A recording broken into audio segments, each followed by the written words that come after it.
So, Disney loses subscribers after they hike up the price, and then they try to they pretty much pull the meme. Bob Iger attempts to spin this as a positive. Uh, it's like, this food gives you cancer, but here's why that's a good thing. Kind of like that. The meme you see was taking a situation that clearly is bad, but then the mainstream media trying to spin it as like this positive thing. Yes, this Joe Biden's uh policies have driven the United States into an economic collapse, but here's why that's a good thing. You saw that all the time. And this is the same thing. He attempts to spin it as like a positive. Yes, we lost a lot of subscribers, which means we lost a lot of money, but here's why that's positive.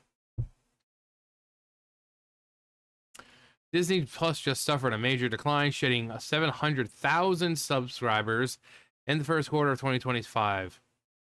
The drop follows Disney's recent price hikes, which increase all costs of its ad-supported tier from $7.99 to $9.99, and its free ad-free subscription from $13.99 to $15.99. Alongside the price hikes, Disney also began cracking down on password sharing, implementing a paid sharing system that restricts access to a single household unless subscribers pay an additional fee. Disney CEO Bob Iger tried to downplay the loss during an earnings call, stating that the subscriber churn wasn't as bad as expected. Do you know how much money that... Let's bring out the good old calculator. Let's bring out the calculator. Okay, so say, how was it? 700,000 subscribers. We'll just go with seven. Actually, we'll go with the $9.99 since that's what the new price is. So, times $9.99. Almost $7 million lost. But here's why that's a good thing. So this is lowballing. So this is 700 subscribers no longer paying the $9. So that's almost $7 million lost in profit. Now let's go highball to the was it $15.99? So 15. Actually, let me go do the bigger number first. I just think it looks better when you do the bigger number first. 700,000 times at $15.99. But here's why that's a good thing. I can't stand when people try to take something that's clearly bad and try to make it like it's not.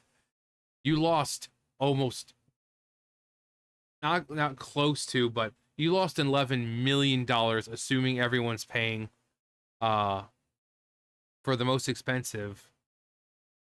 And so 11 million, the most expensive. What was it again for? And 7 million for the least expensive. But sure, here's why that's a good thing.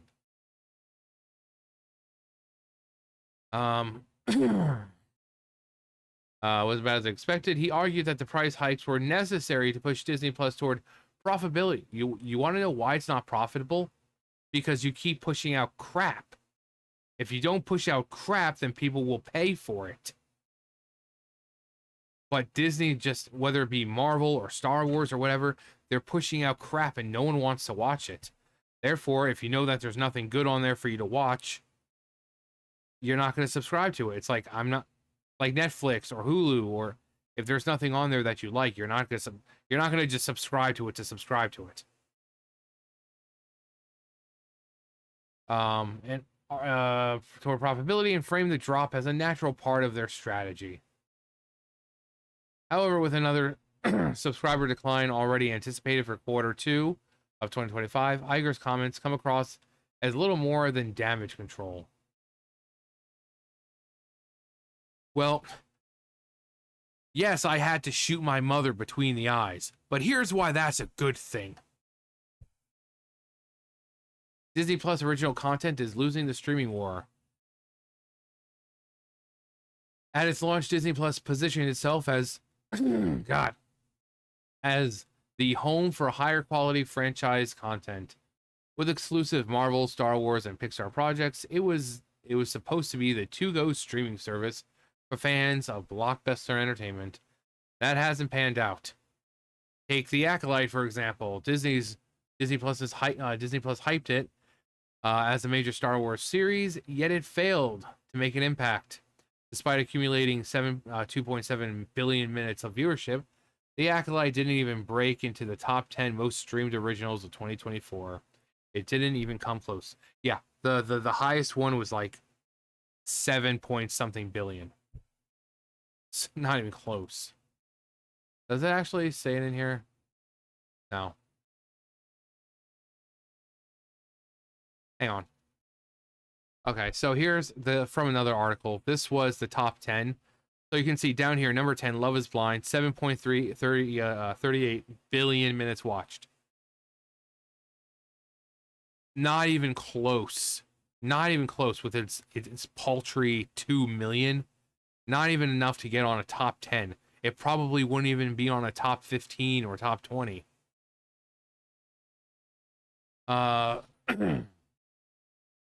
As expected, blah, blah, blah, blah. Let's see. The Acolyte didn't even break into the top 10 most streamed originals. Didn't even come close. The lowest ranking show on that list, Netflix's Love is Blind, racked up 7.3 billion minutes, nearly 3 times as much as Disney Plus's second most watched show of the year. Disney's biggest show of the year, Percy Jackson and the Olympians, only garnered 3 billion minutes. That means even Disney's very best was nothing compared to the bottom of the top tier streaming content of 2024. If Percy Jackson and The Acolyte were Disney Plus's biggest successes, that says more about the platform's struggles and its achievements. Even worse, The Acolyte saw a significant drop-off in its premiere.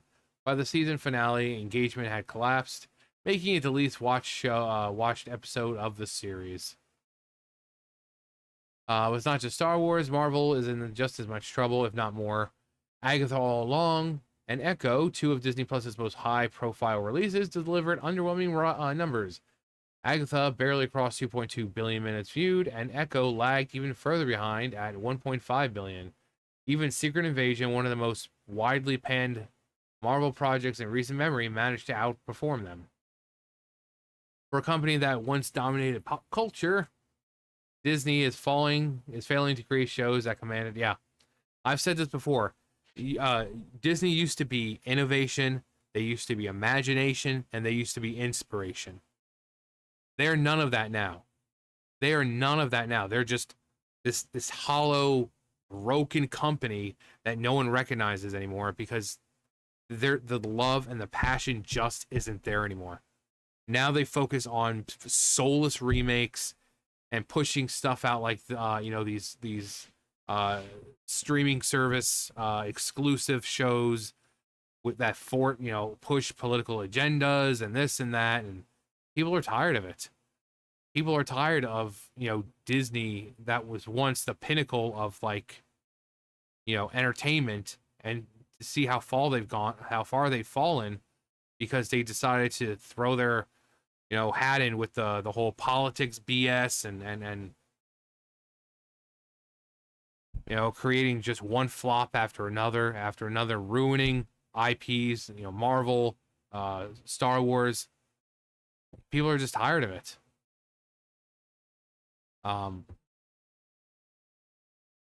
If people aren't watching, why would they pay more? Here's the fundamental problem with Disney Plus. Disney Plus's price hikes are only justifiable when customers feel like they're getting their money's worth. Right now, they clearly don't.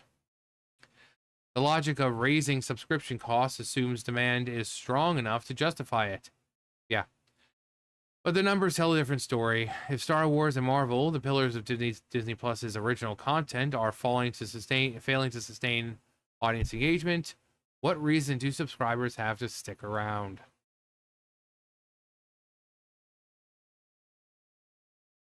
Yeah,